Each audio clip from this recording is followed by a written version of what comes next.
that wants the destruction of your country. It's just not going to happen. Mm-hmm. So the whole lot collapses anyway.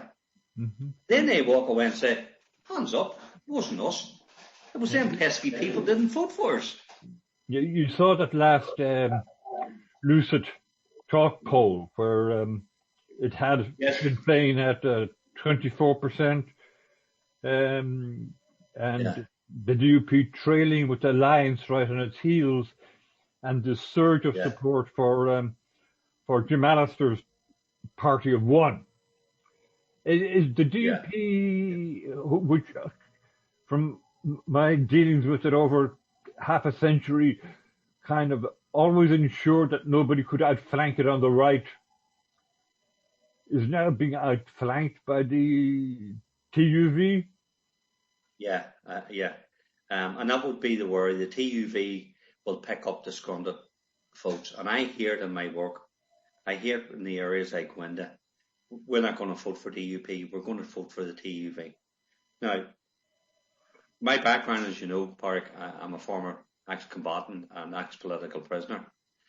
The TUV have never, ever engaged with us. They're the only political party that hasn't. So, I couldn't bring myself to go out and vote for Jim Allister or his party. But there is a lot of people out there from our constituency who will vote for them, who just say, no, we've had enough, and we will give them a chance. But Jim Allister is the northern equivalent to Provincial Sinn Féin in the Republic. So he is. If you look at it from that stance, he's great being from the outside complaining and shouting in. But if he actually got in there, what would he do? And there's no way he's going to share power with Sinn Féin. And that's the problem. Who is going to share power with him? With all the noise between Northern Ireland and someone at Westminster and the EU, the likelihood of the protocol being changed significantly is very, very small. It's part of an international treaty. It's and the other part of that would be that you now have an American president that would be unabashedly pro-Irish. Yes. So an open border in Ireland is, a part of Joe Biden's foreign policy. Yeah. So if you don't have the protocol, what's the alternative? I honestly don't have that answer at the moment. What I will say is, nobody that I spoke from our constituents wanted a hard border in the island of Ireland. I live closer to the border than I do to Belfast. I'm used to crossing back and forward.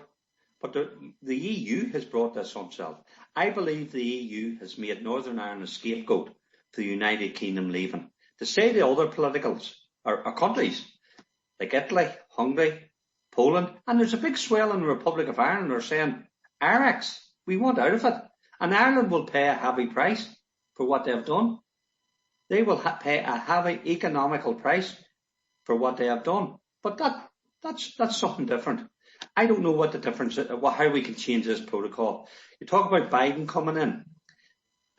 Ireland will not play a big role in Biden because he has problems with Iran, Afghanistan, North Korea, China, Russia. I could go on. Lebanon, Syria.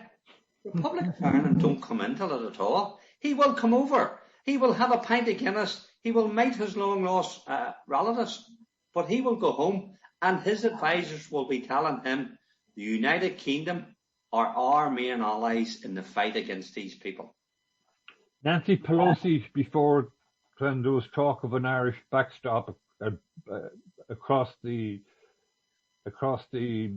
width of Ireland, Nancy Pelosi, the Speaker, went to Dublin to meet with and to Westminster, yes, to make it clear that if there was a land border, the UK could say goodbye to any kind of trade deal with the US.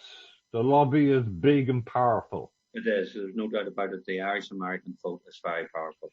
So let me kind of go backwards, and let me give you kind of Loyalist community has been betrayed by successive prime ministers. Yes.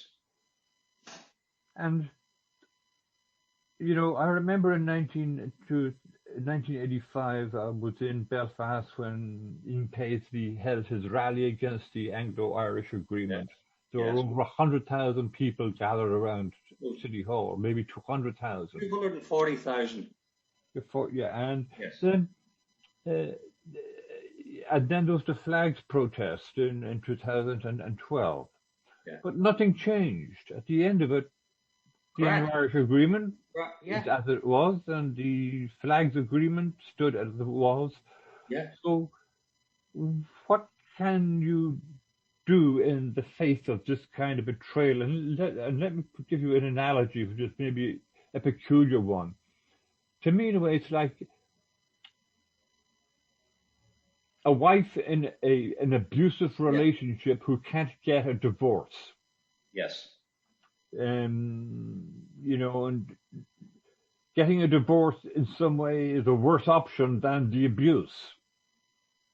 Yes. Yeah. All we can do is protest. We can't ever go back till the days of violence. That's our belief in it. Mm-hmm. But, we could be described as yesterday's men by people. If you look at the groups that's carrying out these protests, that's putting the posters up, that's threatening the people at the borders, at Lauren and stuff, those people wouldn't have been about during the conflict. So I believe they think the next best thing is conflict. But that's up to us who have been at the coalface of conflict to say, lads, there has to be a different way. I don't like the protocol. And I will protest against it, and I will keep. But at the minute, the governments know there is no appetite for loyalism to return to violence.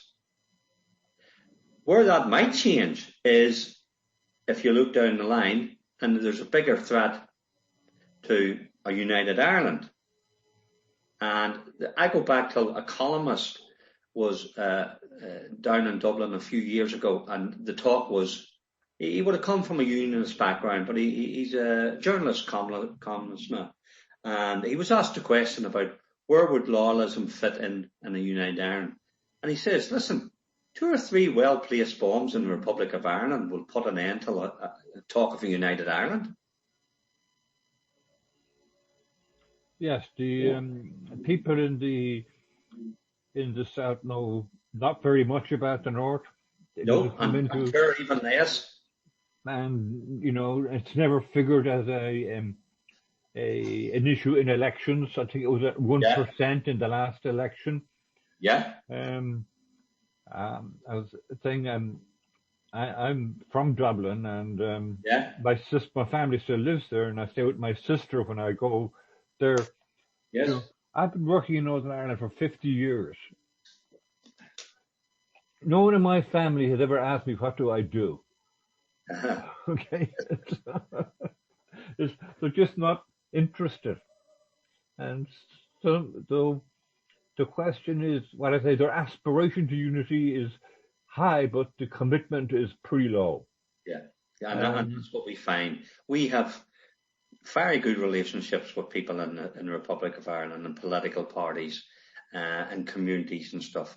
And yes, they'll tell us, we aspire to united Ireland, but, we're not going to push over the abyss to get it.